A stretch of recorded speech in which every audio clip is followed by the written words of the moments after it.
Okay, Idaho's open for business. You're making some purchases around the state. You came to Lit & Co. What do you want to tell people who are ready to spend money and small businesses who are ready to receive it? Two things: spend money, and the other one's be safe. Our velocity to be able to get the economy going back is going to be dependent upon people's behavioral patterns, and we've come an incredible long ways in the last 70 days, and from the last state, one of the last states to have a confirmed positive, to one of the first states to come out of it, and that trajectory of where we are is going to be dependent upon everybody in Idaho doing the right thing. But we got to get the economy going, and the faster, I think, a lot of the, hopefully over a very short period of time, people will see that glimmer of hope at the end of the, at the end of June, and we'll get there. But it's, every day there's a new possibility of a therapeutic testing is going to get easier. There's a vaccine on the way. All those are good things, but it's going to take some time. So good behavior and a little patience will be very valuable. So you're confident this is the right step, but we're obviously going to add a lot more risk because there's a lot more human contact and people out. What happens if we go the wrong way here and things start to tick up in terms of cases and hospitalization? Our guidance is in alignment with what the national experts and the global experts say, is that we have a big wreck, we're going to have to go backwards. If we just get right up next to the end of the line, it'll be relative to the magnitude of the problem. And of course, the biggest problem is if we run out of healthcare capacity. So testing and contact tracing, how's product? We kind of know on the testing side, how's that progress coming on the contact tracing side? Well, we put in a lot of new resources. Contact tracing in Idaho is a little different than some other states because it's all done by the health districts. It always has been. The other diseases we've had in Idaho, so they're standing up their programs, but you have to have both, because you don't know who to trace if you don't test to know who the positives are. A good example was when it first started here in Idaho. The very first case was here in Boise. We found out who it was, found out who all their contacts were, and kind of had it down. The second case was in Blaine County, and we didn't know who it was, and it got to be a big wreck, and that wreck came down here. And so it's all about testing and tracing. Let's talk about travel a little bit. Okay. People are antsy, right? And those vacations maybe to the coast or to Hawaii or California or Texas are probably off. People looking to stay inside the state. What do you tell people when they're looking to maybe camp or head up to Sun Valley or McCall? I think camping's great because it's dispersed, and people need to get out. It's just big events, big golf tournaments, big conventions. Those are going to be problematic without really, really high standards. So there's quite a bit of evidence that we've been looking at about what UVC, ultraviolet light C, does. And in fact, we're putting in UVC air systems in our assisted living centers and our nursing homes. And so that means that being out here on the sidewalk is much safer than being inside, because what we think that UV light has an impact on that COVID virus when it's in the air. So should people, if you live in Boise, maybe book a vacation somewhere else here in the state? Is that something you think we should think about this summer? You bet. And they get out but go somewhere where you can be dispersed, where you're not aggregated. I understand. I think today they said that Delta and maybe United are both going to require masks, and they got to get the airline industry back in shape, because we're going to get through this.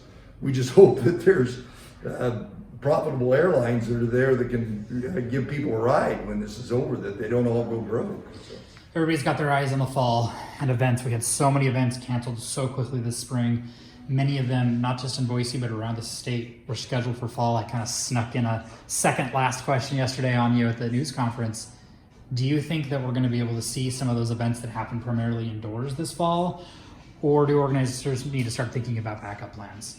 Well, there is such a risk because we don't know all the way this novel coronavirus works.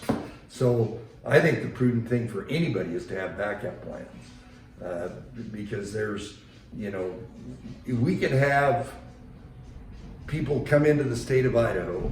We could have some behavior in Idaho that creates big community spread.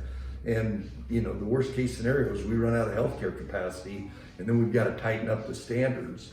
That doesn't look like the case right now, but our risk goes up as we open things up. But we got to open things up sometime, and we're doing it right now. So you're launching this program for small business grants, taking $300 million in federal money and handing it out to 30,000 local businesses. Where'd you come up with the $10,000 threshold, and why 30,000 businesses? I understand the math there, but why?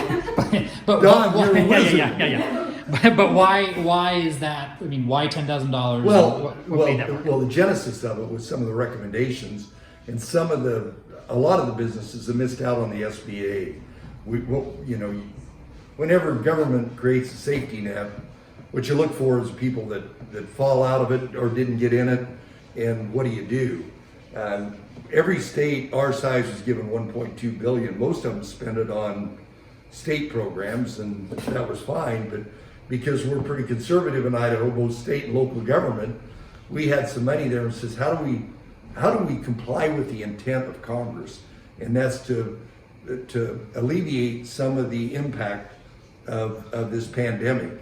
And obviously, kickstarting the small businesses that have been negatively affected was a good idea. So what businesses do you hope will apply when this opens up? Tuesday, is that right? Yeah, the 7th? The 11th. Okay, so the 11th. Another, the 7th is when the 11th is when it starts, and then it runs all week. And then what businesses do you hope will participate? All businesses, all small businesses are qualified. Now, if they got the PPP, then they don't qualify. If they only got $5,000 of the PPP, then they can qualify for $5,000 with this. So we think that money ought to go to those businesses, but it ought to go into the economy so they can come here and buy some of these beautiful candles. So we'll talk about that last. Unemployment. You got asked about this a little bit. Scott Logan asked you yesterday, and you said there might be one. I've had probably a dozen people ask me. Well, I know the new. I misspoke, and everything is filed. All 117,000 claims are filed, but there's about 40,000 that are still there questions about. And in fact, some of those 117,000 have already gone back to work, but there's about 40,000 in there that we're waiting to get a confirmation from their employer. Some of the data they submitted online doesn't match up, and that's what a lot of that is. And the time we have, because if everything worked right, and about half of them have, they've gone in the system, the money's gone out to them, but the other half, there's something that needs to be manually handled. So we got about 40,000 people in that category, it sounds like. Right. People are trying to call their employment offices. One said, I have a techie friend who has an auto dialer that dials and dials and dials, and it's been going for 3 days, and I just can't get through. What do people do? They're frustrated, they're out of work, they're trying to make rent. Well, we have paid overtime, we've hired new people, we're training new people. It's just an issue. We had a program that was handling maybe 1,000 a month, and all of a sudden they had 117,000. And there was an article in the Wall Street Journal that said every state.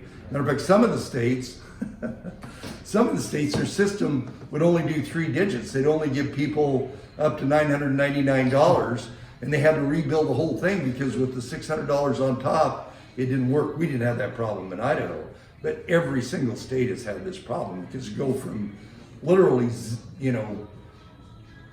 unemployment working at 2 miles an hour, and all of a sudden it went to 90 miles an hour. They didn't have the people, they didn't have the resources, and we're getting there. But my sympathy with everybody that's in that category. We're getting there, but when you hire new people, it actually slows things down because the people that know have to train the new people. And that's where we are. So there are resources being poured in, and you think this is going to get better? Oh, I guarantee it's going to get better. For a while, it couldn't get any worse.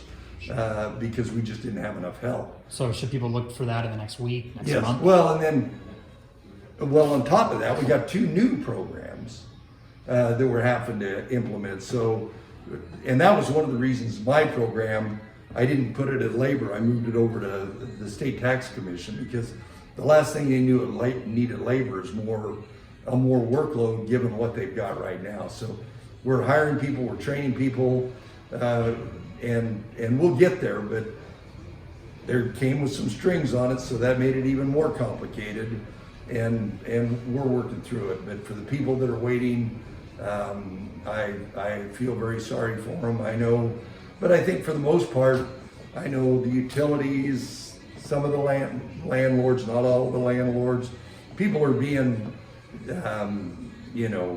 as sympathetic as they can with those people that are in that category. But I don't know of any state that was able to flip the switch and go from very few unemployment to a massive amount of employment, given the complications of it, and do it as fast as they can. Do you think there should be eviction relief? I know some people are pushing for that.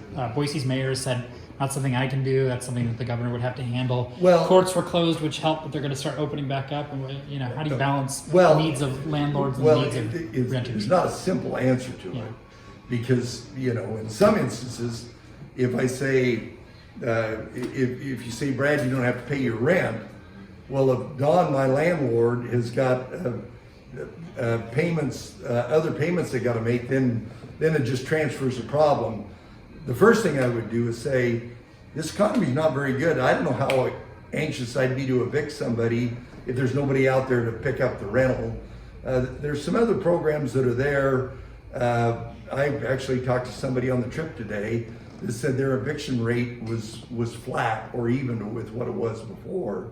People that are being evicted, that's a person by person. You've got to be sympathetic to it.